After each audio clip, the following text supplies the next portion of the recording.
एक गरीब आदमी था। एक दिन वह राजा के पास गया और बोला, महाराज, मैं आपसे कर्ज मांगने आया हूँ। कृपा कर आप मुझे 5,000 रुपये दें। मैं 5 वर्ष के अंदर आपके रुपये वापस कर दूंगा। राजा ने उसकी बात पर विश्वास कर उसे 5,000 रुपये दे दिए। 5 वर्ष बीत जाने के बाद भी जब उस व्यक्ति ने राजा के 5,000 रुपये नहीं लौटाए, तब राजा को मजबूरन उसके घर जाना पड़ा, लेकिन वहाँ वह व्यक्ति नहीं मिला। जब भी राजा वहाँ जाता, बहाना बनाकर उसे वापस भेज दिया जाता।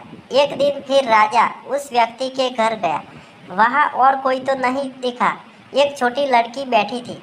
राजा ने उसी से पूछा, तुम्हारे पिताजी कहाँ हैं? लड़की बोली, पिताजी स्वर्ग का पानी रोकने गए हैं। राजा ने फिर पूछा, तुम्हारा भाई कहाँ है? लड़की बोली, बिना झगड़ा के झगड़ा करने गए हैं। राजा के समझ में एक भी बात नहीं आई, इसीलिए वह फिर पूछता है, तुम्हारी माँ कहाँ है? लड़की बोली, माँ 1 से 2 करने गई है। राजा उसके इन उल जुलुल जवाब से खींच गया। वह गुस्से में पूछता है, और तुम यहाँ बैठी क्या कर रही हो? लड़की हंसकर बोली, मैं घर बैठी संसार देख रही हूँ। राजा समझ गया कि लड़की उसकी किसी भी बात का सीधा जवाब नहीं दे रही, इसीलिए उसे अब इससे इन बातों का मतलब जानने के लिए प्यार से बतियाना पड़ेगा। राजा ने चेहरे पर प्यार से मुस्कान लाकर पूछा, बेटी, तुमने जो अभी अभी मेरे सवालों के जवाब दिए, उनका मतलब क्या है? मैं तुम्हारी एक भी बात का मतलब नहीं समझ सका। तुम मुझे सीधे सीधे उनका मतलब समझाओ। लड़की ने भी मुस्कुरा कर पूछा, अगर मैं सभी बातों का मतलब समझा दूँ तो आप मुझे क्या दोगे? राजा के मन में सारी बातों को जानने की तीव्र उत्कंठा थी। वह बोला, जो मांगोगी वही दूंगा। तब लड़की बोली, आप मेरे पिताजी का सारा कर्ज माफ़ कर देंगे तो मैं आपको सारी बातों का अर्थ बता दूंगी। राजा ने कहा, ठीक है, मैं तुम्हारे पिताजी का सारा कर्ज माफ़ कर दूंगा। अब तो सारी बातों का अर्थ समझा दो। लड़की बोली, महाराज, आज मैं आपको सारी बातों का अर्थ नहीं समझा सकती। कृपा कर आप कल आए, कल मैं ज़रूर बता दूंगी। राजा अगले दिन फिर उस व्यक्ति के घर गया। आज वहाँ सभी लोग मौजूद थे। वह आदमी, उसकी पत्नी, बेटा और उसकी बेटी भी। राजा को देखते ही लड़की ने पूछा, महाराज, आपको अपना वचन याद है ना? राजा बोला, हाँ, मुझे याद है। तुम अगर सारी बातों का अर्थ बता दो तो मैं तुम्हारे पिताजी का सारा कर्ज माफ़ कर दूंगा।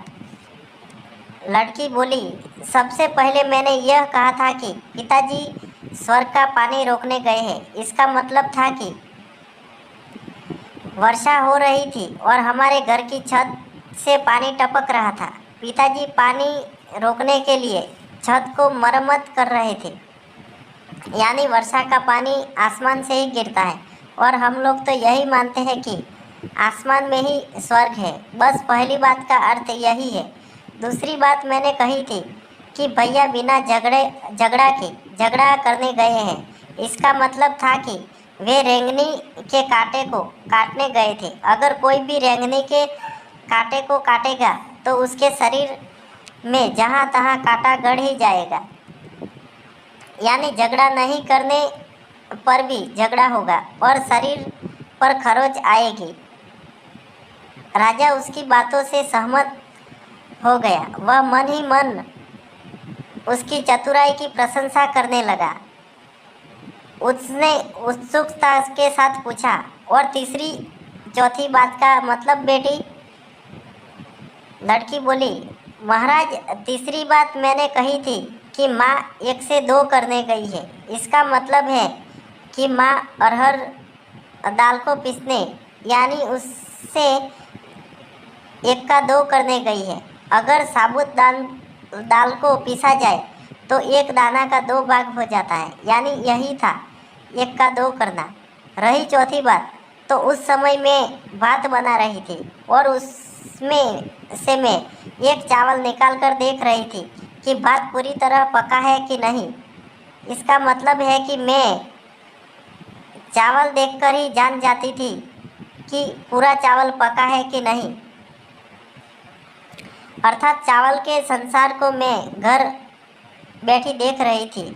यह कहकर लड़की चुप हो गई। राजा सारी बातों का अर्थ जान चुका था। उसे लड़की की बुद्धिमानी भरी बातों ने आश्चर्य में डाल दिया। फिर राजा ने कहा, बेटी तुम तो बहुत चतुर हो, पर एक बात समझ में नहीं आई कि यह सारी बातें तो तुम मुझे कल भी बता सकती थी, फिर तुमने मुझे आज क्यों बताई? लड़की हंसकर बोली, मैं तो बता ही चुकी हूँ कि कल जब आप आए थे तो मैं बात बना रही थी। अगर मैं आपको अपनी बातों का मतलब समझाने लगती तो बात गीला हो जाता या जल जाता, तो माँ मुझे ज़रूर पीटती। फिर घर में कल कोई भी नहीं था। अगर मैं इनको बताती कि आपने कर्ज माफ़ कर दिया है तो ये मेरी बात का विश्वास नहीं करते।